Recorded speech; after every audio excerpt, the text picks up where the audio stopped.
Hi friends, ಇವತ್ತು ನಾನು ನಿಮಗೆ ಏನು ಹೇಳೋಕುಂತೀನಂದ್ರೆ ನಿಮ್ಮದು ಫಸ್ಟ್ ಜಾಬ್ ಸ್ಯಾಲ್ರಿ ಬಂದ ಮೇಲೆ ಅದನ್ನು ಯಾವ ಥರ ಇನ್ವೆಸ್ಟ್ ಮಾಡಿದರೆ ನಿಮ್ಮ ಫ್ಯೂಚರ್ ಲೈಫನ್ನು ತುಂಬ ಹ್ಯಾಪಿಯಾಗಿ ಲೀಡ್ ಮಾಡ್ಬೋದು ಅಂತ. ಇಲ್ಲ ಅಂದರೆ ಟೆನ್ಷನ್ನಾಗಿ ಲೀಡ್ ಮಾಡಬೇಕಾಗುತ್ತೆ. ಸೊ ಅದಕ್ಕೋಸ್ಕರ ಈ 3 ಇನ್ವೆಸ್ಟ್ಮೆಂಟನ್ನು ನೀವು ಆವಾಗಲೇ ಫಸ್ಟ್ ಜಾಬ್ ಸ್ಯಾಲ್ರಿ ಬಂದ ಮೇಲೆ ಸ್ಟಾರ್ಟ್ ಮಾಡಿದರೆ ನಿಮಗೆ ತುಂಬ ಹೆಲ್ಪ್ ಆಗುತ್ತೆ.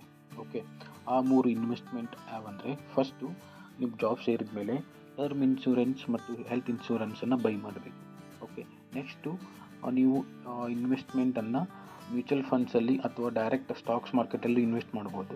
ಬೆಟರ್ ನೀವು ಫಸ್ಟ್ ಮ್ಯೂಚುವಲ್ ಫಂಡನ್ನು ಸ್ಟಾರ್ಟ್ ಮಾಡಿ, ಆಮೇಲೆ ನಿಮಗೆ ಶೇರ್ ಮಾರ್ಕೆಟ್ ಬಗ್ಗೆ ನಾಲೆಡ್ಜು ಬಂದಾಗೆ ನೀವು ಡೈರೆಕ್ಟಾಗಿ ಸ್ಟಾಕ್ಸನ್ನು ಬೈ ಮಾಡ್ಬೋದು. ಥರ್ಡ್ ಒನ್ನು, ನೀವು ಡೈರೆಕ್ಟಾಗಿ ಗೋಲ್ಡ್ ಬೈ ಮಾಡೋಕ್ಕಿಂತ ನೀವು ಗೋಲ್ಡ್ ETF ಅಂತ ಆಪ್ಷನ್ ಇದೆ. ಸೊ ಅದರಿಂದ ಗೋಲ್ಡ್ ಬೈ ಮಾಡಿದರೆ ನಿಮಗೆ ತುಂಬ ಹೆಲ್ಪ್ ಆಗುತ್ತೆ. ಸೊ ಈ 3 ಇನ್ವೆಸ್ಟ್ಮೆಂಟನ್ನು ನೀವು ಫಸ್ಟ್ ಸ್ಯಾಲ್ರಿಯಿಂದ ಸ್ಟಾರ್ಟ್ ಮಾಡಿದರೆ ನೀವು ನಿಮ್ಮ ಜೀವನವನ್ನು ತುಂಬ ಹ್ಯಾಪಿಯಾಗಿ ಲೀಡ್ ಮಾಡ್ಬೋದು. ಈ ವಿಡಿಯೋ ನಿಮಗೆ ಇಷ್ಟವಾಗಿದ್ದರೆ share and subscribe and like ಮಾಡಿ. Thank you.